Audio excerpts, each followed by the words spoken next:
Hola a todos, buenas noches. 19:20, somos bien pocos hoy. De todas maneras, igual seguimos adelante. Dado que somos pocos, puede que, bueno, hoy vamos a ver algunos temas fundamentos en cuanto a lo que es automatización, ¿ya? Y si somos pocos, yo creo que ahí dejaríamos algunos ejercicios prácticos para mañana, para que todos los puedan ver cómo se hacen, ¿ya? No sé si les parece. Así que Sí, puede que profe. hoy terminemos un poquito más temprano en ese caso. ¿Ya? Ya, vamos, les voy a dictar pantalla. Un segundo.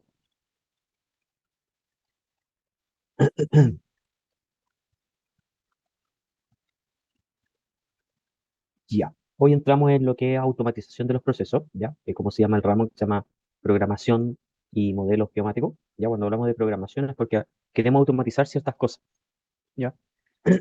Y es bien entretenida la automatización. Quizás, obviamente, hay disciplinas, obviamente, en el campo de la computación y la informática, que para ellos todo es programación finalmente, pero nosotros estamos más lejos de eso. Ya, yo no sé si alguno de ustedes tiene alguna cercanía con el campo de la programación, eh, y porque igual depende un poco esto, por lo que yo he ido observando, depende también mucho de la persona, ya de los gustos que tenga la gente. Ya, por ejemplo, hay gente que se dedica a la geociencia, y obviamente toma un rol más como de investigación, de análisis o de levantamiento de información o de captura de imágenes, como que una vez que la gente se mete a la geociencia, hay como distintos caminos en los cuales seguir.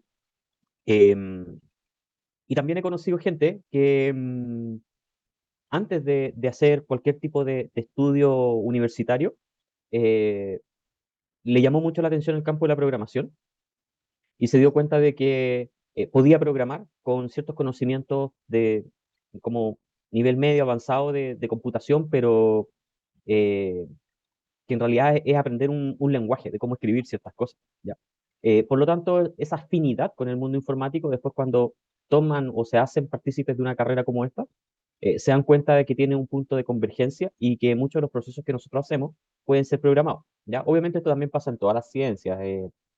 Por ejemplo, por decir algo, si alguien estudia contabilidad y es experto en generar, obviamente, los cálculos contables de impuestos, IVA, no sé, todo eso, y obviamente tiene conceptos de programación, él mismo se puede programar todos los cálculos que tiene que hacer. Entonces, lo único que él después va a hacer en su vida es solamente ingresar los datos, ¿ya?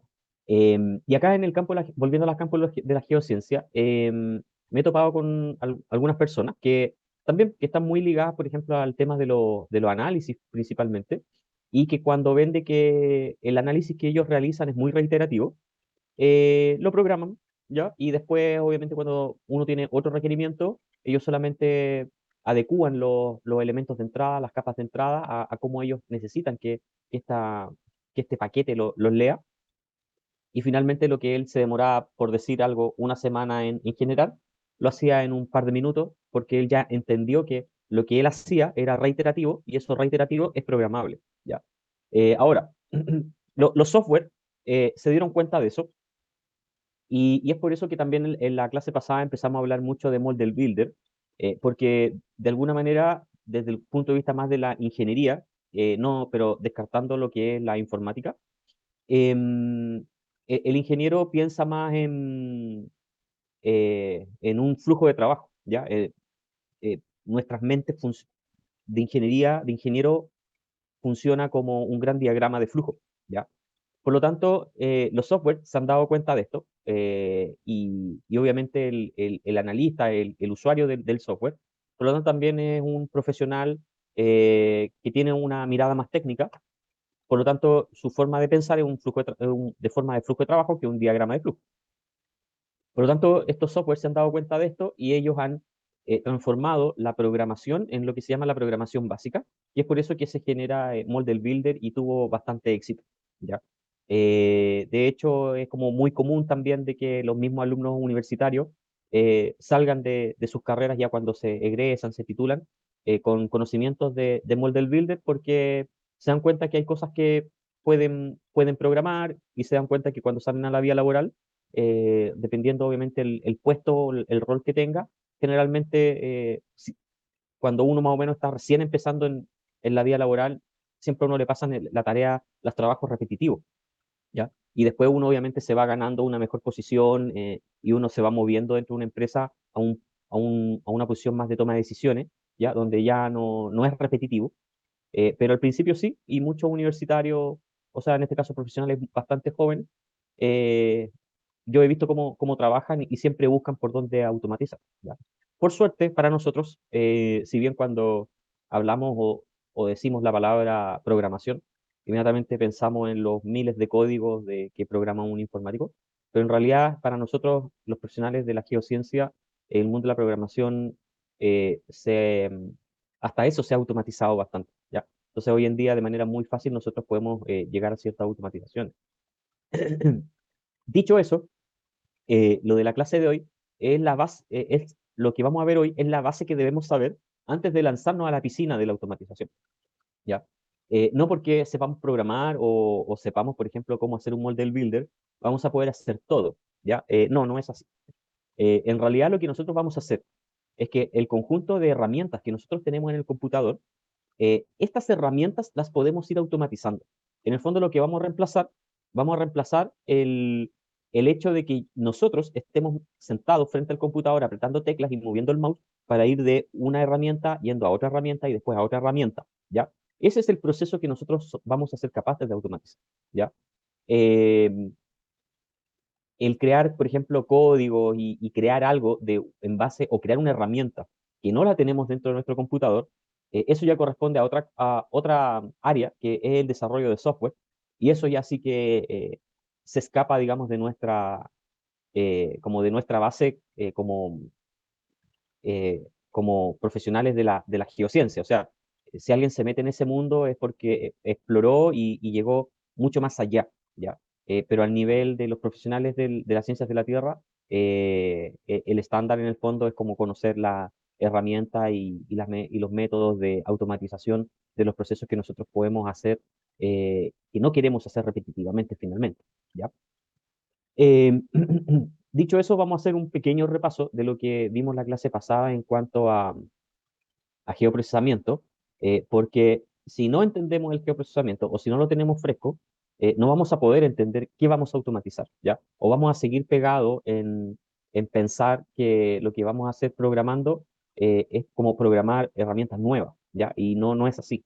En realidad lo que vamos a programar o vamos a automatizar son rutinas que nosotros hacemos en base a las herramientas que nuestro computador, nuestro software tenga disponible. Rebobinando un poquito de la clase pasada, llamamos geoprocesamiento a la forma de calcular datos dentro de un sistema de información geográfica, ¿ya? Y, y lo otro que también hablábamos mucho es que el geoprocesamiento permite hacer un análisis espacial bastante sofisticado a partir de herramientas que, al verlas a cada una por sí sola, son bastante básicas, ¿ya? Pero al combinarlas es donde nosotros podemos llegar a responder problemas súper complejos, ¿ya? El tema ¿ya? El tema, y esto ya es como eh, el grado de preparación de cada uno, o hasta dónde quiere llegar uno, es que ese flujo de trabajo que una persona debe pensar, o ese mix de geoprocesos para ver cómo responde a un problema real, eso ya depende del ingenio de cada uno, ¿ya? Va a depender del ingenio, de la experiencia, obviamente del dominio de esta y de todas las materias, porque, por ejemplo, en la clase pasada veíamos temas de proyectar, reproyectar, etcétera, que obviamente la estamos viendo acá sin hacer doble clic, pero si después en las clases donde me pasan eso, geodesia, no sé, en clases de cartografía, etcétera, no pongo atención a qué es una reproyección, qué es un sistema geográfico, qué es un sistema proyectado, por qué no se puede llegar y cambiar de un dato a otro. Si no pongo atención a eso, entonces los geoprocesos no los voy a poder llevar a cabo correctamente, ¿ya?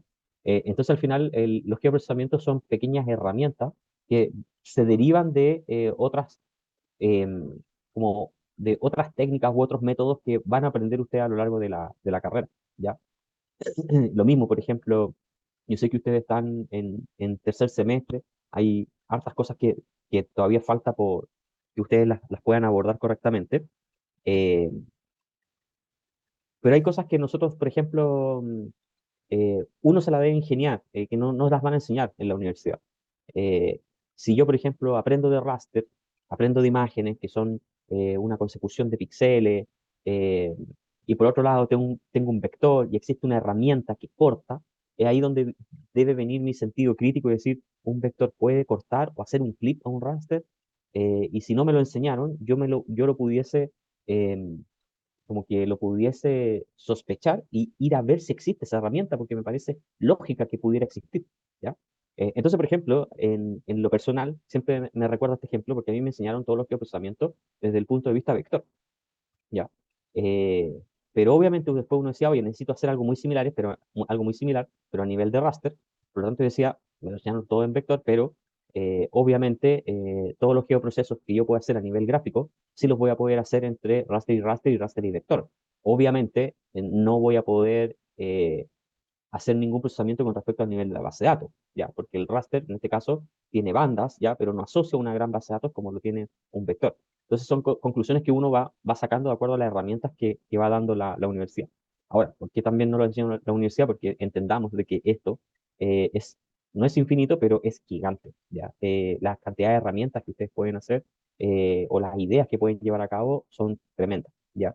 De hecho, por ejemplo, otra experiencia que tuve y que estaba muy complicado porque no encontraba la solución de cómo hacerlo hasta que una persona me ayudó y me sentí que me había dado el dato de mi vida, que consistía en lo siguiente.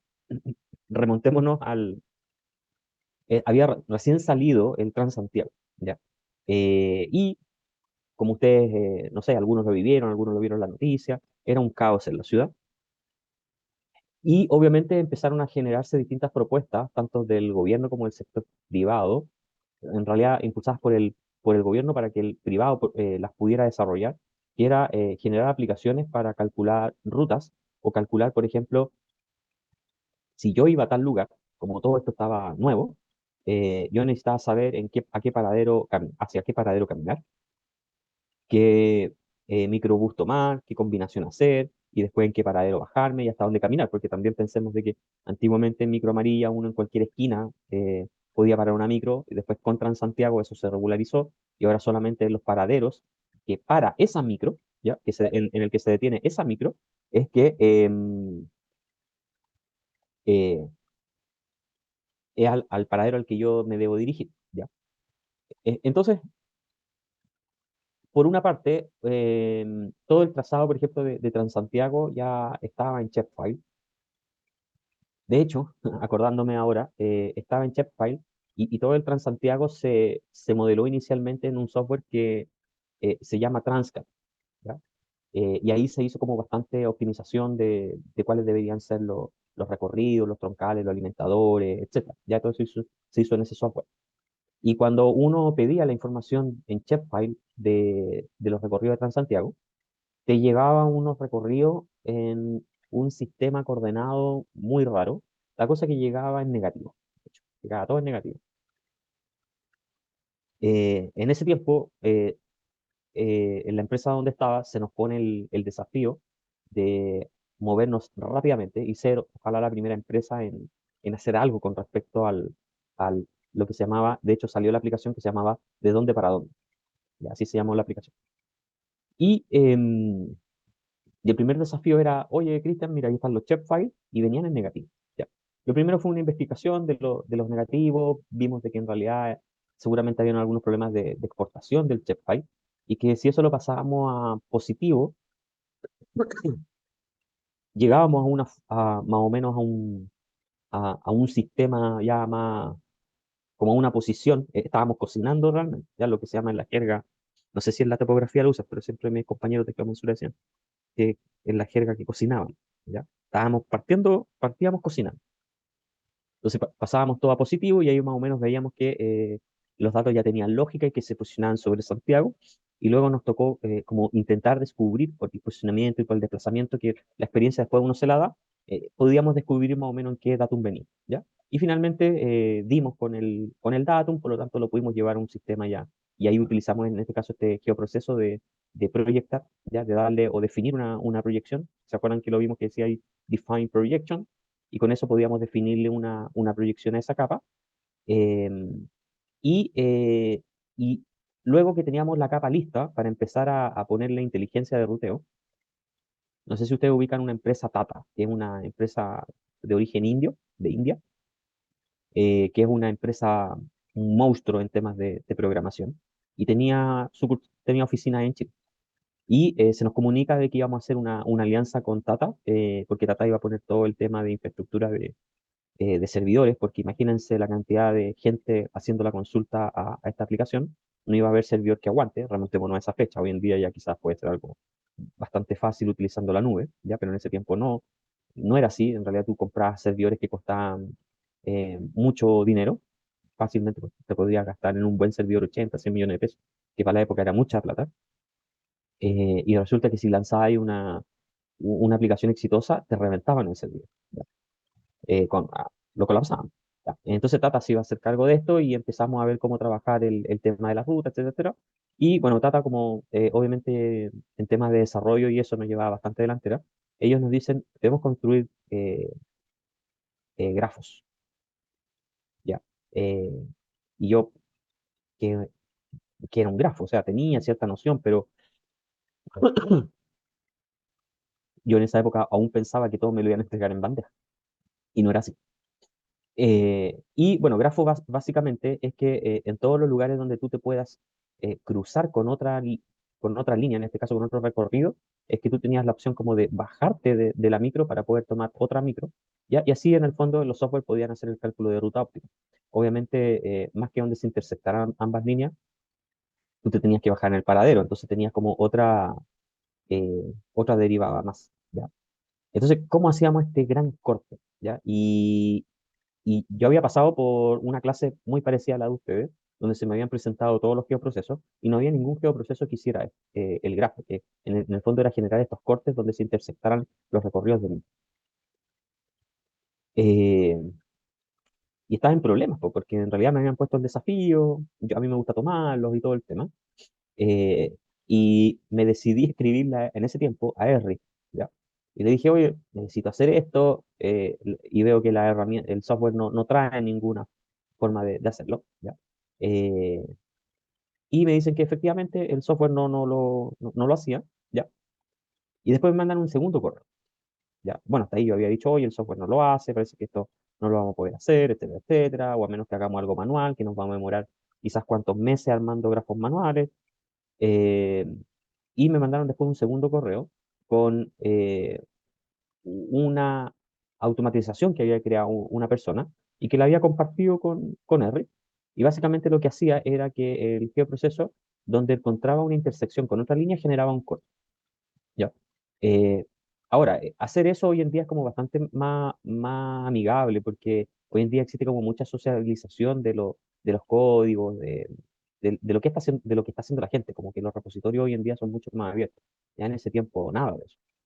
Y cuando me envían la herramienta que alguien la había programado, me salvaron la vida. Y después venía el segundo desafío, que era cada paradero tenía que ser un corte también, ¿ya? Por lo tanto, también, yo sí tenía, por ejemplo, las líneas de Transantiago, también tenía las líneas de cada uno de los paraderos, pero, por ejemplo, el paradero no estaba sobre la línea, obvio, porque la línea va por el eje de calle y el paradero está aproximadamente a un offset de 10, 15 metros, obviamente dependiendo del ancho de la calle, ¿ya? Y justo en esta herramienta que me proporcionaron también venía otra herramienta que decía que cortaba por punto, ¿ya? Y además a ese punto uno le podía dar una tolerancia. Entonces, si el punto estaba, por ejemplo, dentro de 10 metros o muy cerca, a 10 metros de una línea, generaba el corte. Por lo tanto, finalmente teníamos todas las líneas cortadas en donde pasaba otra línea de bus, y además daba la opción de bajarse en el paradero, ¿ya? Y después ya venían como los geoprocesos que sí ya ustedes ya les enseñé, por ejemplo, de poder asignarle coordenadas a un punto, asignarle coordenadas a una línea, ya sea en el inicio o en el final. Entonces, con todas esas líneas ya cortadas, asignándole este geoproceso que se llama add-xcoordinate, podíamos asignarle coordenada al inicio y al fin, en el fondo, como decir paradero de inicio y paradero de término, y de ese paradero de término, que era el segundo nodo, tú podías decidir si continúas en esa ruta o no. ¿Ya? Entonces, en el fondo, el computador leía esa gran base de datos y el computador era el que iba decidiendo qué ruta tomar finalmente en función de los grafos que íbamos construyendo. ¿Ya? Em, bueno, esa historia se las cuento en el fondo porque generalmente es imposible lograr conocer todos los geoprocesos que existen. Y finalmente uno entendiéndolos bastante bien, uno ya puede empezar a armar otro tipo de cosas o más o menos eh, cómo buscar otras herramientas, ¿ya? Hoy en día también, creo que se los conté la semana pasada, por ejemplo, el QGIS tiene una opción de agregar complementos, ¿ya? Entonces, es lo mismo. Por ejemplo, ustedes van a salir de aquí entrenados para N, ya conocen varios geoprocesos, pero les gustaría el día de mañana hacer otra cosa que combina esto, que combina con esto otro, y va a salir este otro producto y no lo van a encontrar. Pero dada como lo obvio de hacer ese proceso, quizás sí lo van a encontrar como un complemento de QGIS, que sería algo parecido a lo que me pasó a mí, que en ese tiempo no existía QGIS. ¿Ya? Entonces, hoy en día, claro, es más fácil, pero aún así todo depende de la persona que esté, en este caso, sentado frente al computador, qué cosas se puede imaginar lograr y dónde salir a buscar, ¿ya? Ya. También hablamos un poquito de la ejecución de los geoprocesos. Siempre acuérdense, hay un input, ¿ya? Vamos a tener un proceso y siempre vamos a tener un output, ¿ya? Eso es clave poder entenderlo porque es como parte de lo básico de la ingeniería. Y si esto nosotros no lo entendemos, de aquí para adelante todo lo que sea model builder, ciertas sintaxis de Python, no las vamos a entender, ¿ya? Tenemos que entender siempre esas, esos tres fases, ¿ya? Lo otro que también conversamos era de las líneas de comando, ¿ya? Que en estas líneas de comando, bueno, antiguamente los software GIS eran así, ¿ya? De hecho, fue como de los primeros software que salieron, era Arquinfo, ¿ya? Y Arquinfo básicamente se manipulaba por comando, ¿ya? Y estos comandos básicamente lo que hacían era que uno escribía cuál era el análisis que uno quería hacer, ¿ya? En este caso, cuál era por ejemplo, vamos a hacer un clip a la calle, perdón, a la capa que se llama calles, y vamos a generar el corte con el shape que se llama área de estudio, ¿ya? Y después vamos a establecer una ruta de salida, y nosotros ejecutamos ese comando, y el software sabe de que va a generar un corte a la a la capa de calles con el shape de área de estudio y lo va a y el resultado lo va a guardar en esta ruta, ¿ya? Em, Python funciona muy similar a esto, ¿ya? Funciona con sintaxis, ¿ya? Y uno dice, oye, entonces, ¿cómo voy a aprender las cientos de sintaxis que existen? No es necesario sabérselas de memoria porque siempre va a existir la documentación donde uno va a ir a buscar el cómo se escriben las cosas. Pero sí uno tiene que entender esta base, ¿ya? La base de que primero estoy dando el comando de un geoproceso, ¿ya? Un input, un proceso y un output, ¿ya? Eso es algo que hay que tener bastante claro. ¿Sí? Em, Algo les iba a comentar de esto. De que antiguamente en Arquinfo, que todo se manejaba así, después tú tenías una ventana que era el view, que era la vista en el que tú revisabas todo lo que ibas haciendo, ¿ya? Y en ese tiempo, hacer un buffer era lo máximo, era eh, lo más avanzado del mundo, ¿sí? Y todo por comando. Bueno, como las cosas dan vueltas en la vida, hoy en día estamos como volviendo al comando, pero desde el punto de vista del lenguaje de programación. Otro tipo de ejecución, ¿ya? En este caso, bueno, si bien todos ya algo ubicamos del Toolbox, donde están todas estas cajitas de herramientas con sus respectivas herramientas, ¿ya? Por detrás del software, si bien nosotros lo ejecutamos gráficamente, por ejemplo, nosotros lo vamos a ejecutar como de esta manera, ¿ya? Así como como un asistente que permite completarlo con ciertos parámetros, ¿ya? Pero el software por detrás finalmente igual está haciendo esto, ¿ya? Obviamente el software está construido con líneas de programación, por lo tanto, el software está ejecutando script por detrás, ¿ya? Entonces, dado que está ejecutando script por detrás, es que el usuario pudiese entrar también al script. El software igual da la opción de uno entrar al script y leer, ¿ya? Ahora, uno dice, ya, pero ¿para qué lo quiero leer? Claro, para nosotros que estamos muy en nuestra zona de confort de las geociencias, donde las herramientas intentan ser lo más fáciles para nosotros, pero el que programa, el que tiene un poco más de habilidad ahí o ha estudiado temas de programación, sí le interesa leer el script porque él ve de que él pudiese copiar todo esto, copiarlo, guardarlo y ejecutarlo cada cierto tiempo. ¿Ya? Entonces, por ejemplo, si yo tomo este gran script y yo digo, mira, este script hace esto, después hace esto otro y después hace esto yo lo puedo copiar, lo guardo y cuando me toque hacer de nuevo eso, porque me cambiaron los datos, por ejemplo, o me cambiaron la región donde hacerlo, yo le ejecuto todo este script y me voy a ahorrar un par de horas de trabajo. ¿Ya? Entonces eso se logra sacando el script. Bueno, y después se los voy a mostrar. Em, y hoy en día la mayoría de los software permite entrar a mirar estas líneas de comando para hacer esto mismo, para que tú puedas extraer la sintaxis que hay por detrás. ¿Ya? En este caso, también permite hacer exportar este código, ¿ya? Por ejemplo, en Visual Basic, ¿ya? JavaScript, ¿ya? Y también como Python, que Python en este caso es uno de los que más se está utilizando. Esto puede variar a lo largo del tiempo, ¿ya? Por ejemplo, Python hoy en día es bastante conocido y bastante utilizado, porque es un lenguaje de programación bastante moderno, muy fácil de utilizar. También existen muchas librerías donde los programadores se pueden compartir cosas, ideas, etcétera. Por lo tanto, también es un punto a evaluar por el programador. Si el programador no tiene mucha documentación, no le va a ser atractivo, ¿ya? Eh, y obviamente Python está mucho más orientado a lo que es procesos. En este caso, nuestros geoprocesos, desde el punto de vista informático y ingenieril, son procesamientos finalmente, ¿ya? Ahora, ¿qué otra opción hay? Por ejemplo, en el caso de Java, Java está más orientado a temas gráficos, por ejemplo.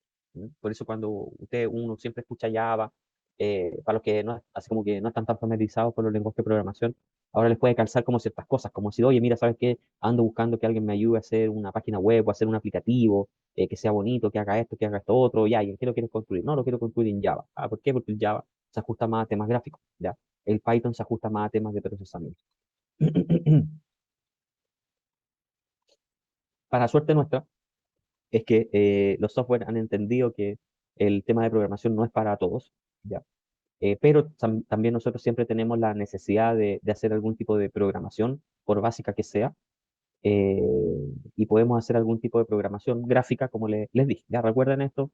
Es como pregunta de pruebas, como el Model Builder es un tipo de programación gráfica.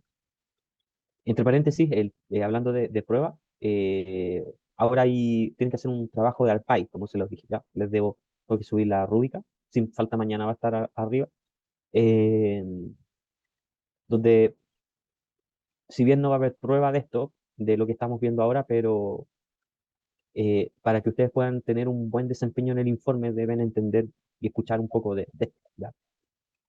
Para que puedan entender qué van a leer más rato cuando hagan el informe. ¿Ya?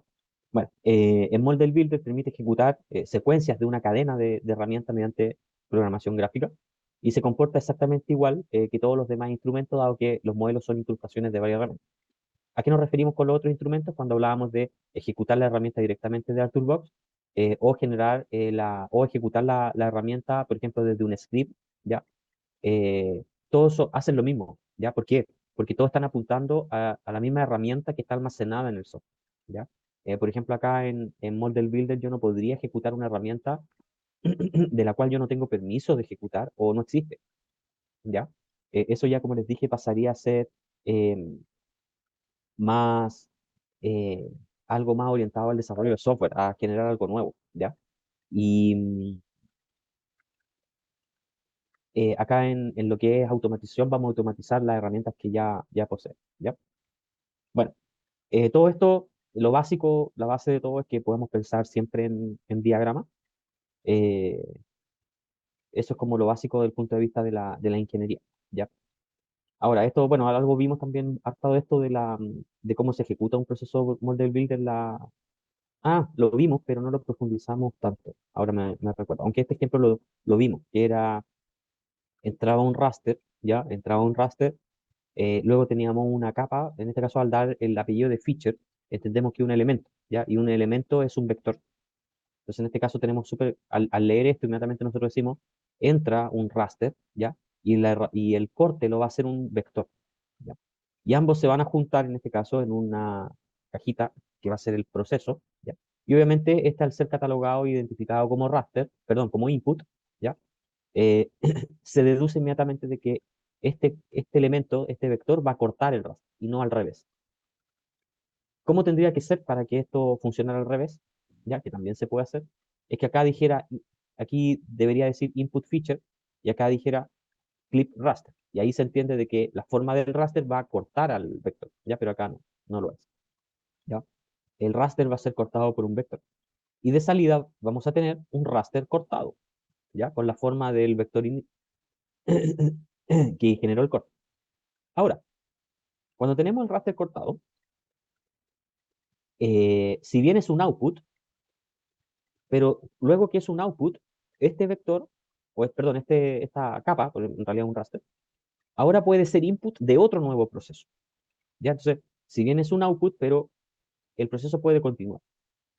Por lo tanto, este raster de salida ahora va a ser entrada de otro proceso donde va a proyectar el raster, ¿ya?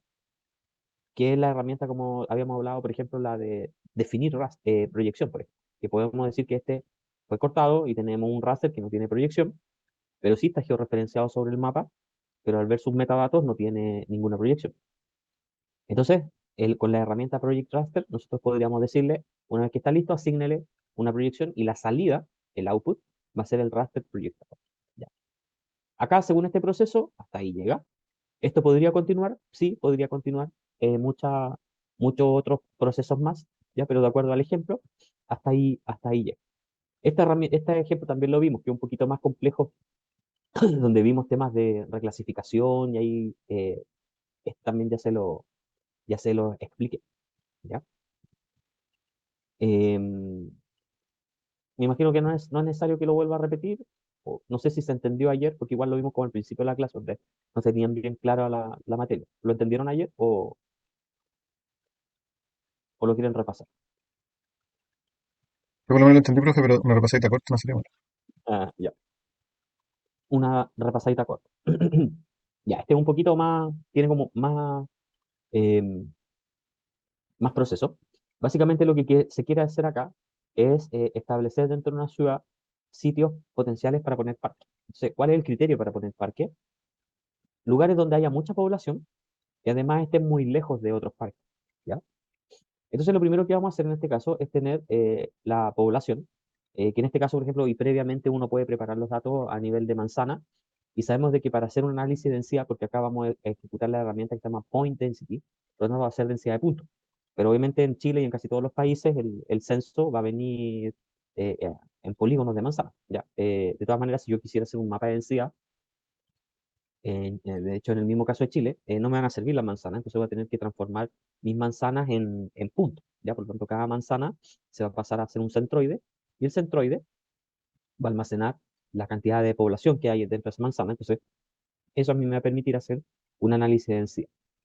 Y de salida, voy a tener un modelo de densidad de población, ¿ya? En realidad, voy a tener algo así como un raster en este caso, en degradé, de zonas de baja densidad poblacional hasta lugares más cafés como estos, que son lugares con una alta densidad poblacional. Por otro lado, hago algo muy similar, teniendo todos los parques, también puedo generar un raster que se llama en este caso distancia euclidiana, que la distancia euclidiana es como, entre comillas, parecido al buffer, en línea recta, ya, que a medida que me voy alejando o acercando a algo, voy aumentando los valores. Entonces, por ejemplo, si yo tengo un parque aquí, puedo hacer un siguiente anillo de 100 metros, 200 metros, 300 metros, 400 metros, 500 metros, y así sucesivamente, ¿ya? Y es distancia euclidiana porque me estoy alejando en línea recta. Hasta que en algún minuto yo choque con otra distancia euclidiana que viene de otro parque, y ahí choqué y se van deteniendo estas como ondas que van generando los parques, ¿ya? Entonces, mientras más altos los valores, más lejos estoy de un parque. Y eso me genera un mapa como este, ya donde tengo distancia aparte. Ahora, el problema con el que nos enfrentamos es que si tenemos un mapa como este, acá, por ejemplo, fácilmente pueden vivir 10.000 personas y en esta zona amarilla pueden vivir entre una a 100 personas, ¿ya? Eh, por otro lado, entonces vamos a tener valores que pueden ser del 1 al 10.000, eso es lo que quiero decir. Y por otro lado, tengo la distancia a los parques, donde tengo que mientras más lejos, eh, más suben los valores y me estoy alejando de los parques, pero generalmente esto no va a pasar de 5.000, ¿ya? Entonces, pasan dos cosas. Primero, no es comparable 10.000 con 5.000 acá, ¿ya? No tienen el mismo sistema de medida. Y además pasa de que en los parques, mientras más lejos, para mí mejor, por lo tanto los valores mientras más altos mejor. Y en este caso, el valor alto para mí también es mejor, ¿ya? Pero si yo llego y hago una suma, por ejemplo, de 10.000 con 5.000, va a decir, ok, listo, te dio 15.000, pero de repente pueden ser 15.000 de población, eh, y estáis cerca de un parque, no sirve tanto, ¿ya? Entonces lo que tenemos que hacer es ajustar e igualar los sistemas de medida, y para eso hay una herramienta que se llama reclasificación. Y lo que hace la reclasificación básicamente es convertir muchos valores en rangos, ¿ya? Entonces, por ejemplo, quizás ustedes cuando hacen varios mapas topográficos, por ejemplo, están acostumbrados también a hacer mapas de rango, eh, em, pero acá quedan instaurados, no es como una simbología, no es que, por ejemplo, si es 5.000 significa que hay 10.000, no, queda como 5. Ya la reclasificación, yo digo, todo lo que diga 10.000 pases a 5 y queda 5 para siempre. Entonces después se hace una reclasificación, ¿ya? En donde los valores más altos, por ejemplo, pasan a ser 5 o 10, eso ya depende del analista en este caso, de elegir si va a ser rangos de 5, de 1 a 5, de 1 a 10, de 1 a 100, ¿ya? Lo importante es que la otra reclasificación también tenga los mismos rangos, ¿ya? Donde 1 sea poco y, por ejemplo, 5 sea mucho, ¿ya? Y acá pase lo siguiente, donde, por ejemplo, amarillo, donde tengo los parques, sea 1, que no me interesa, y mientras más azul es 5, porque es donde más lejos estoy de los parques, ¿ya? Entonces, obviamente, lugares donde yo tenga 10 se van a dar muy poco, y esos puntos que sumen 10 al mezclar ambos raster, eh, son los lugares que a mí me acomodan para hacer colocar un parque en este caso, ¿ya? De hecho, podríamos hacer un ejercicio de esto en la clase de mañana. Tenemos, tengo datos para hacer esto y ahí lo van a ver. ¿Mm? No se me había ocurrido. Lo podemos hacer, porque también es importante que vean el cómo se combinan ambos mapas. Y para eso podríamos utilizar dos geoprocesos, uno a nivel de raster y otro también a nivel vector. Obviamente el de raster va a ser mucho más, se ajusta mucho mejor, es más rápido, porque solamente suma píxeles. Ya en el otro vamos a tener que hacer una operatoria a nivel de la base de datos, pero se puede y ahí lo van a ver. Bueno, finalmente teniendo ambas eh, reclasificaciones del 1 al 5 y del 1 al 5, acá tenemos el output, que sería la capa de población reclasificada y la capa de parques reclasificada. Se genera otro análisis que se llama Weighted Overlay, ¿ya? También se pueden utilizar otras más, como les comenté. Y finalmente vamos a tener cuáles son las sitios potenciales para instalar nuevos. ¿Ya? Bueno, después, por ejemplo, si nosotros dejamos esto guardado como una herramienta, después nos vamos a otra ciudad, cambiamos los datos, apretamos correr, run, y volvemos a ejecutar el proceso. Entonces ya todo queda automatizado para repetirlo en cuantas ciudades nosotros queramos. Ya y ahí queda el proceso automatizado. ¿Duda? ¿Consulta? ¿Se entiende o no? Lo entiendo, profe. ¿No? ¿O sí? Sí, sí, se entiende clarito. Ah, ya. Sí, porque al no verlo yo sé que es un poquito difícil, pero mañana lo vamos a hacer, ya así que ahí les va a quedar bastante claro. Mañana lo van a ver cómo funciona. Ya. Bueno, ahí hablamos harto de un poquito de cómo automatizar ciertas cosas. Y otro, como les comenté, otro de los reyes de la automatización es automatizar cosas en Python, ¿ya? Y para eso, en este caso, ArcGIS ofrece como, no una extensión, sino que es como un módulo que se llama ArcPy, ¿ya? Que lo que permite es que que puede proporcionar una serie de ventajas en nuestro trabajo diario, ya que con ArcPy podemos utilizar las herramientas que vemos en los toolbox, ¿ya? En esta cajita roja, en modo de código de Python, que además podemos enriquecer con buckets, condiciones, parámetros, etc. ¿Ya? Los buckets y las condiciones y parámetros nos referimos a cuando queremos hacer ciertas personalizaciones de algunos geoprocesos, ¿ya? O algunos pequeños cambios que nosotros queramos hacer. A eso nos referimos con eso. Bueno, ARPy es fácil de utilizar, fácil de aprender y también está súper bien documentado. El ARPy representa un conjunto de elementos propios de allí que complementan la biblioteca de Python, dando con ello acceso desde la programación al manejo y explotación de la información espacial. Ahora, ¿por qué me detengo un poquito en ARPy y quizás no en tanto en los temas de open source? ¿Ya?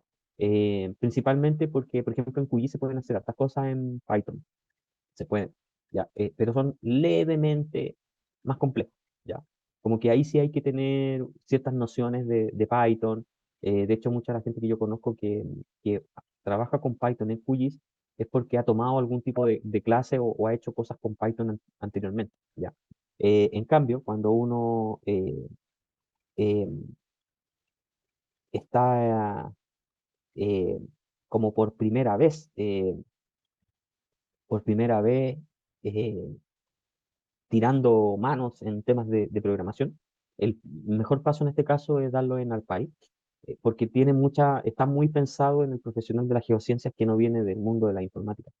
De hecho, también muchas de las herramientas que uno está súper acostumbrado a utilizarlas, uno, n- como que uno se encuentra con que, oye, yo no sabía de que podía mirarle el código, ¿ya? Y ahí uno entra y uno mira esta sintaxis y ahí uno le queda como bastante claro el cómo se ejecuta la herramienta, ¿ya? En cambio, en QGIS eso no se da tanto y hay que armarla, hay que tener una base, hay que estar un poco más preparado. Entonces, los primeros pasos yo los recomiendo que sean en ARPy y después ya cuando uno ya entiende súper bien esto, ahí ya pasarse al QGIS ya es como ir a otras ligas ya más, y ahí uno ya se puede tirar a la piscina con todo, ¿ya? Em, para entender un poquito cómo se componen estos códigos, dice acá, al introducir el nombre de la herramienta dentro de la función ARPy usage y paréntesis, en Python window, nos devolverá la sintaxis para esa herramienta en concreto. ¿Por qué? Porque acá lo que nosotros vamos a hacer es escribir muchos códigos que le vamos a dar ciertas instrucciones al computador. Pero nosotros no nos vamos a poder aprender todo esto, esta sintaxis de memoria, ¿ya? No sé si seguramente los informáticos con el tiempo se empiezan ya a aprender toda la sintaxis de memoria, lógicamente, pero a nosotros nos va a costar multiplicado por 10.000. Entonces, existe esta opción en el que uno escribe ARPA usage y uno escribe, por ejemplo, el nombre de análisis que quiere hacer, ¿ya? Y automáticamente el computador a uno le devuelve, y por eso es bastante bueno ARPA, devuelve lo que hay que hacer, ¿ya? Entonces, si leemos lo que está acá adentro, eh, no sé si se acuerdan cuando revisamos, hicimos un buffer la clase pasada, ¿ya? Y habían como varios parámetros, por ejemplo, decir cuál era la distancia, eh, si queríamos, por ejemplo, también hablamos me acuerdo que alguien preguntó si teníamos un polígono y podíamos hacer un buffer para adentro, ¿ya? A veces, por ejemplo, en el caso de las líneas, a veces la pregunta es, ok, ¿le podemos hacer un buffer hacia los dos lados de la línea o solamente le podemos hacer un buffer, por ejemplo, hacia la derecha, hacia la izquierda? ¿Ya? ¿Qué pasa con las puntas? Las puntas, por ejemplo, en el caso de una línea pueden quedar redondeadas o pueden quedar rectas. Ese tipo de cosas que uno las parametriza en un asistente en una nueva ventana que pone el software, ¿ya?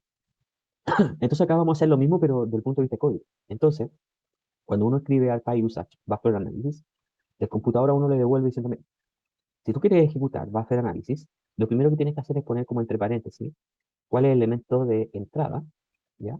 Y a dónde tú lo quieres guardar, cuál va a ser la ruta del elemento de salida, ¿ya? Y bueno, ahí está el elemento de entrada, coma, el elemento de salida, coma, cuál es la distancia, ¿ya? A la que tú quieres hacer el buffer. Bueno, dice all pero ese no me quiero meter ahí porque es un poquito más difícil, ¿ya? Estamos recién aprendiendo acá. Después en otro ramo quizás lo van a aprender a hacer con fill. Acá ustedes pueden poner la distancia. Obviamente, la distancia la va a estar leyendo también en función del sistema geográfico de proyección que tienen en ese minuto, ¿ya? Si tienen UTM, obviamente acá el buffer distance lo van a poner en metros, ¿ya? Después dice coma, y ustedes deben elegir, por ejemplo, si quieren y acá viene donde ustedes lo pueden parametrizar desde el punto de vista código, si quieren hacer el buffer, por ejemplo, full, que sería hacia todos lados de la línea, o solo hacia la izquierda, o solo hacia la derecha, ¿ya? O en el caso, por ejemplo, de los polígonos, que da la opción que sea outside only, ¿ya? ¿Qué significa esto? Si yo hago, por ejemplo, un buffer a un polígono, yo le digo, tengo este polígono, lo quiero 100 metros, el elemento de salida va a ser el mismo polígono, pero ahora añadieron 100 metros, ¿ya? Y existe la opción que se llama outside only, que el buffer va a quedar como una donut, en el fondo que no va a considerarlo adentro, sino que solamente va a ser 100 metros de buffer y al final quedó como un gran anillo, ya como una anilla. Y ese va a ser el buffer de salida, ¿ya? Entonces acá existe darle esa opción, coma, ¿ya? Y después uno dice, oye, ¿qué voy a hacer con las puntas? ¿Van a ser redondeadas o van a ser flat, que serían rectas? ¿Ya? Coma. Y acá viene, por ejemplo, decir, ¿qué quiero, por ejemplo, qué pasa cuando las, eh, si quiero hacer, si no me equivoco esto, si quiero hacer eh, none all list. Uy, se me olvidó. Tendría que revisar ahí la documentación a dónde está apuntando esto, ¿ya? Ah, ya me acordé. En el fondo es cuando tengan, por ejemplo, cuando tengamos muchos buffers que se empiezan a intersectar entre sí, ¿ya? Eh, si quieren que se hagan dissolve o no, ¿ya? Por ejemplo, no, que no quieren que se hagan dissolve, sino que todos se traslapen nomás, o que todos los que se toquen se hagan un dissolve, o sea, se junten, se generalicen, o se generalicen solamente en base a una lista, ¿ya? En este caso, cuando habla de lista, va a hablar de la tabla de atributos, a qué campo quiero ir a leer para que se haga este dissolve, ¿ya? Y acá dice, bueno, si usted eligió lista, ¿cuál sería en este caso el campo al cual mirar para hacer dissolve? ¿Ya? Bueno, y después viene como otra información de que si la distancia que uno agregó acá quiere que se mida en función plana o geodésica, considerando la curvatura de la Tierra. Ya vamos, obviamente, con parámetros globales, ya nada local. ¿Ya? Y esto, y en el fondo, todo esto se necesitaría para ejecutar un bajo. ¿Ya? Ahora uno dice, o en realidad bien difícil, o sea, mejor ejecuto la herramienta como siempre. Es que depende, porque cuando uno ya quiere automatizar, uno invierte tiempo en hacer todo esto, y después uno tiene muchas líneas de código y se guardan como un Python, perdón, un Python, un archivo de Python, ¿ya? Entonces hay inversión que hice, em, después se puede ejecutar cada vez que voy cambiando los datos, ¿ya? Entonces, obviamente si estos análisis nosotros lo vamos a estar haciendo poco frecuente, no vale la pena, ¿ya? Pero si esto hay que hacerlo todos los días, todas las semanas, y en realidad me va a ahorrar muchas horas de trabajo, es una muy buena opción. De hecho, por ejemplo, hay casos en el que, eh, por ejemplo, casos en que, por ejemplo, pasó mucho en pandemia, ¿ya? De que había que generar muchos geoprocesos en base a información que venía llegando, por ejemplo, por ejemplo, información que venía llegando de grillas, de gente con coronavirus, de puntitos que eran, no puntos, sino que grillas con cierta cantidad de gente infectada con el virus por grilla, cada grilla medía 1 kilómetro por 1 kilómetro. eh, entonces, como que esta información el Ministerio de Salud, por ejemplo, la iba liberando todos los días, ¿ya? Entonces, muchos ministerios, muchas instituciones también tomaban esta información y disponibilizaban esta información en Internet, ¿ya? Pero ¿cuál era el tema? De que eh, esta operatoria había que hacerla todos los días, ¿ya? Y más encima, por ejemplo, la información se liberaba, por ejemplo, al final del día, a cierto rango entre 5 de la tarde, 6 de la tarde, o a veces a las 9 de la noche o a las 11 de la noche, porque también se entendía que el Ministerio de Salud también estaba con mucho trabajo. Eh, por lo tanto, uno decía, chuta, ¿cómo, cómo puedo ejecutar esto de tal manera de que cada vez que llega la información, esto se ejecute solo, porque hay que hacer muchos filtros? Entonces, esta era la solución. Eso uno decía, ya, pero vámonos al problema intermedio, model builder. ¿Qué pasa si tengo un model builder hecho? No puedo estar esperando tampoco hasta las 11 de la noche para ejecutar el proceso. ¿Ya? Entonces ahí viene la solución Python. ¿Por qué? Porque como Python es un gran paquete que queda guardado, yo le puedo decir al computador, ¿ya? Que ejecute Python, este gran paquete de Python, todos los días a las 4 de la mañana. ¿Sí? Entonces, finalmente, uno dejaba el computador encendido, obviamente, uno se iba a acostar y uno sabía de que a las 4 de la mañana el computador iba a ejecutar este paquete con la información que la iba a ir a buscar a tal página web, que es con un nombre que ya se sabía con el que iba a hacer, lo tomara, lo procesara y después cuando uno llegara a la, 8 o 9 de la mañana, el procedimiento ya estaba generado, ¿ya? Entonces ahí donde uno dice, oye, en realidad Python sí viene a solucionar este tipo de cosas, ¿ya? Bueno, así es como se lee Python, obviamente un poquito más complejo, ¿ya? Bueno, acá tenemos en este caso lo que, no sé si se ve bien ahí por el color, pero acá está en negrito, ¿ya? Que acá tenemos buffer análisis, el elemento de entrada, el elemento de salida, la distancia del buffer, ¿ya? Si queremos que sea hacia todos lados, hacia la izquierda, hacia la derecha. ¿Qué queremos hacer con las puntas? ¿Las queremos redondas, las queremos rectas? ¿Queremos que todo se haga un dissolve, que no se haga dissolve, o que todo se haga dissolve, o en realidad que vaya a mirar en este caso eh, una, que haga una combinación por algún campo de la base de datos y acá sale, elija sería el campo de la base de datos, ¿ya? Y si la distancia que se ingresó acá, queremos que el software la considere como planar, ¿ya? O considerando la curvatura de la Tierra. Ya obviamente esto va a depender de la escala también que queramos hacer el análisis. Ya si estamos hablando a nivel ciudad, basta con que sea plano. ¿Sí?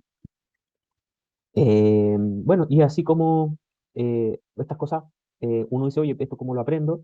Bueno, uno pone ARPA-Usage y te hace te da toda la ayuda a memoria.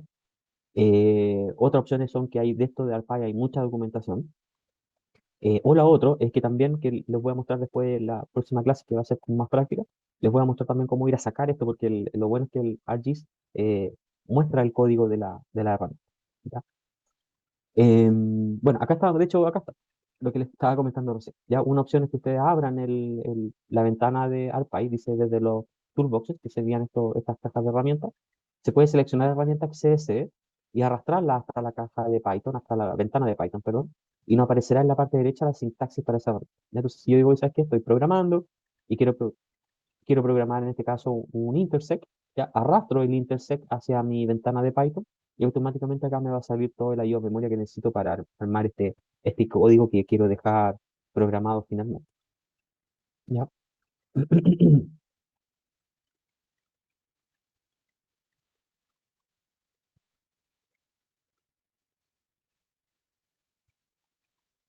Siguiente. La siguiente es, como dice acá, una vez que hemos ejecutado una herramienta, ya, si queremos, también podemos acceder a su código. Como les dije, podemos ir a la herramienta, tomar y mirar cómo se construye, ¿ya? Y utilizarlo posteriormente para ejecutar nuevamente la herramienta con otros parámetros diferentes, ¿ya? Y lo primero es ejecutar la herramienta de los toolboxes con los parámetros que deseamos. ¿Por qué? Porque si se fijan acá, cuando les digo que existe como un asistente donde ustedes pueden parametrizar lo que quieran de ese tipo de proceso, esta es la ventana que se parametriza, ¿ya? Entonces, obviamente, si nosotros nos vamos al tiro como al código, a intentar llenar el código, nos vamos a encontrar con muchas cosas que no dominamos, o que de repente, oye, ¿qué es round, qué es flat? ¿A qué se refiere con no dissolve, dissolve all, planar, geodesic, etcétera? Entonces, por eso es bueno partir con esta ventana, porque acá está como todo bastante bien ordenado y más orientado al usuario. Entonces, una vez que uno ya toma, no es que uno diga, ah, ok, ahora soy geomensor, cartógrafo, geógrafo, cualquier cosa, y yo soy seco para programar, así que yo no uso esto, yo uso solo Python. No se puede, ya no, eso no funciona así, ya. En realidad uno parte acá, uno parte siendo experto en esto, ¿ya? Entender cuáles son las cosas que se parametrizan, entender cuál es el vocabulario que se usa acá, qué se puede parametrizar, que sí, que no, y en función que yo ya conozco esto, y yo digo, oye, ¿sabes qué? Estoy aburrido de ejecutar todas las herramientas porque voy una por una, ok, ahora automatizo, ¿ya? Ese es el orden, ¿ya? Entonces uno no es menos eh, por no ver esto, así como uno dice, entonces, oye, si conozco esto, entonces ¿para qué necesito lo otro? Que ese es el orden, uno necesita conocer esto, y cuando uno ya es reiterativo esto, ahora es necesario ir a la automatización. ¿Ya? Otra cosa que pasan también es que una vez ejecutada la herramienta, abrimos la ventana de resultados del menú de procesamiento. ¿Qué significa esto? De que a veces lo que nosotros podemos hacer es, desde acá, por ejemplo, o desde Model Builder, ejecutar herramientas comunes, ¿ya? Y existe una ventanita que se las voy a mostrar mañana, que se llama Result, ¿ya? Y el resultado muestra todo lo que hizo el software, ¿ya? Pero a nivel gráfico, todavía no a nivel de script, como te los comenté delante. Entonces, acá, por ejemplo, uno dice, oye, quiero ejecutar, por ejemplo, un buffer. Entonces, en la ventana Result, muestra, oye, mira, esta persona ejecutó un buffer a tal hora, a tal fecha, a tal hora, que ya todo registrado. Este es el archivo que hizo de salida, estos fueron sus inputs, estos fueron los parámetros que él hizo y qué pasó. ¿Ya? Entonces, como todo esto quedó guardado, uno tiene la opción de ir a la ventana de resultados, ir al botón derecho, ¿ya? Y copiar todo lo que hizo como Python. ¿Ya? Entonces, acá es otra forma en cómo yo pudiese decir, oye, no quiero estar escribiendo todos los códigos de Python, sino que una vez que yo generé un historial, digamos, de geoprocesamiento, entonces acá, si tú generas muchos geoprocesos, te van a quedar guardados acá todos. Entonces tú pudieses tomar todos esos geoprocesamientos que acabas de hacer, ¿ya? Y tomarlos y guardarlos como Python y te ahorraste escribir toda la sintaxis. ¿Ya? Entonces, aún así sigue como que cada vez que uno aprende estas cosas, uno dice, oye, en realidad realmente el software realmente está hecho para que profesionales de la geociencia se familiaricen un poco con la programación. Porque no nos gusta, nos rehusamos a programar, no, no es nuestro tema, pero acá sabemos que es necesario, que nos encantaría hacerlo, y aún así nos ponen, a favor nuestro, nos ponen herramientas para ir guardando todo. O sea, al final todo lo que se haga en esta sesión, como dice sesión actual, va a quedar guardado y todo eso guardado lo puedo exportar a Python y todo ese historial me quedó guardado y ese paquete, por ejemplo, si yo digo, oye, mira, ya, listo, yo ya sé cómo tomar las grillas, tomar los casos de coronavirus, después los cruzo con esto, le pego la comuna, etcétera, etcétera, listo. Ahora, todo lo que acabo de hacer todo, me voy al historial de la sesión actual y lo guardo y lo dejo guardado como que. ¿Ya? Entonces, es bastante amigable esta transformación. ¿Ya? La otra opción para seguir usando como otra técnica para seguir usando código, en este caso, es pegar el fragmento de Python, ya en el Python window, perdón, para examinar el uso de la herramienta o para cambiar los parámetros y volver a ejecutar. Ya, lo otro que se puede hacer es que cuando uno tenga eh, en este caso, por ejemplo, lo mismo que hicimos acá, ya hacer este buffer, por ejemplo, yo puedo sacar el Python y abrirlo después en el Python window y poder mirarlo, ya, y editarlo en este caso, ya. Entonces acá también se puede hacer una edición, no es necesario que yo tenga que volver a hacer todo el proceso porque lo voy a copiar y lo voy a guardar como un Python. Eh, no necesariamente, sino que si yo quiero cambiar algún parámetro, me puedo meter a mi Python window y editarlo sin problema. Después solo guardo y me queda guardadito un archivo, en este caso parecido como un archivo de texto, que es un archivo de extensión .py. ¿Mm? O lo otro es que una vez que nosotros generamos el Model Builder, porque una opción es que generemos los geoprocesos desde AirToolbox, o lo otro es que nosotros generemos el Model Builder directamente. Y esta es la que más me gusta a mí. Me gusta primero de tratar de automatizar todo en Model Builder para que el proceso esté todo bien ordenado, bien parametrizado, y yo estar seguro de que todo cumple con ser un diagrama que está chequeado, como hay una flechita ahí, ya que todo está chequeado, que me va a funcionar.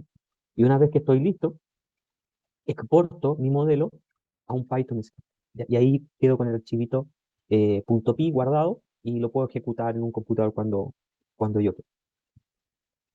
Al menos esta es la que a mí me acomoda.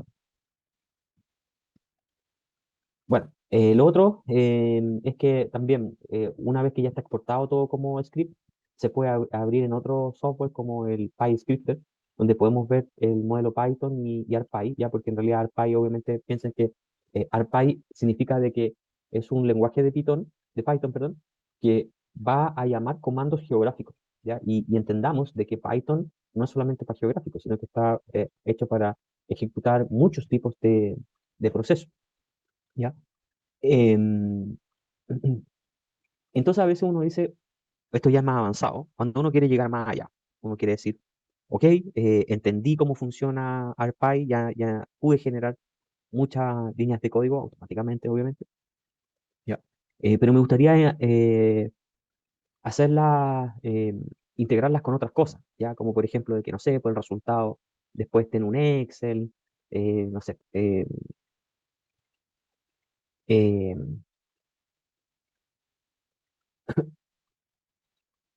¿qué más puede ser?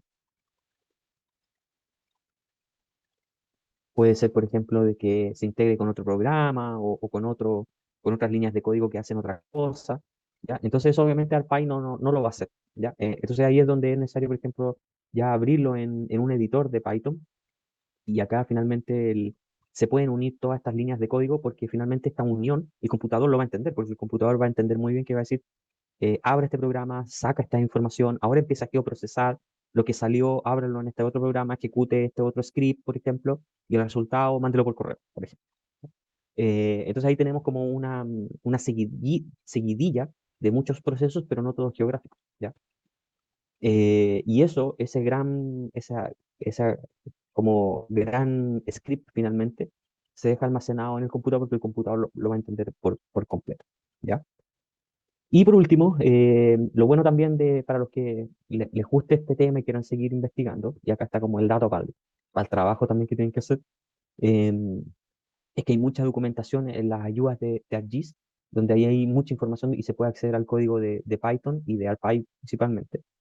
Em, y por qué les comento esto? Porque, por ejemplo, si nosotros queremos hacer algo en Excel, no sé si les ha pasado, a mí me pasa mucho. Quiero hacer algo en Excel y no me resulta. ¿Y qué hago? Voy a las ayudas del Excel y las encuentro pésimas. O sea, más encima tienen el descaro al final, no sé si les pasa, quizás estoy pelando de más, pero a mí me pasa mucho. Y al final dice, ¿le fue útil esta información? No, no, no entendí nada, lo que me sugería no funciona. En el Access, en Microsoft Access me pasa lo mismo, a veces necesito tirar algún tipo de consulta SQL más complicada, me sugiere una, la copio, la pego, no es compatible con el idioma, todo mal. Y por algún motivo, las ayudas de ArcGIS son muy buenas, realmente valen la pena leerlas y además siempre todo está como muy bien descrito, como para distintos niveles de usuario, como si usted quiere hacer esto, mire, vamos a partir por la forma fácil, hágalo así, listo, check, ok, lo hizo el tío. Después algo más intermedio. Mire, si usted quiere hacer esto, se puede ir a esta herramienta, hágale esto, ojo con la proyección y listo. Ok, y fácil. Y después está también para el usuario avanzado. Si usted quiere hacer esto, mire, copia el código acá, lo saca, mire acá, esto significa esto otro, y te muestra el código.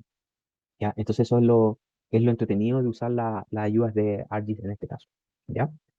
Entonces ahí también pueden sacar como harta información en el caso que ustedes quieran como empezar a familiarizarse con los códigos, pueden ir a esta ayuda. Y lo más importante es que si ustedes tienen una duda, tienen toda la documentación. ¿Ya? Eso es lo potente. No pueden decir, oye, es que no, esto está difícil, no, yo no voy a aprender a hacer esto.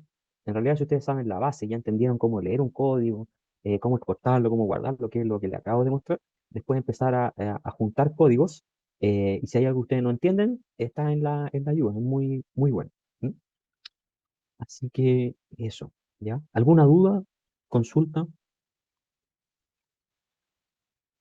Profesor, esas presentaciones están en el aula, ¿cierto?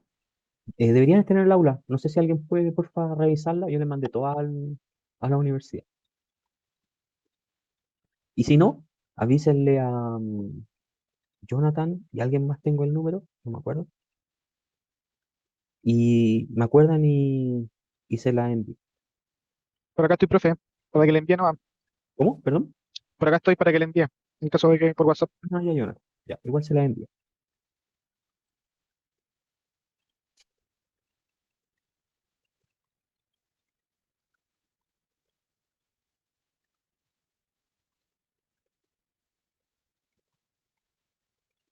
Eso, señores.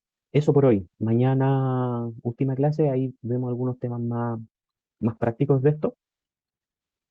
Y ahí les va a quedar como bien clarito. De hecho, vamos a hacer ese ejercicio de ya, dónde poner lugares de áreas verdes, también lo vamos a hacer. Que vean que no es nada del otro mundo. Ya, señores, eso por hoy. Ya, profe, gracias. Ya, Ya, profesor, muchas gracias. descansen. Buenas noches. Buenas Chau, noches. Profe, Gracias, buenas profesor. noches. Chau.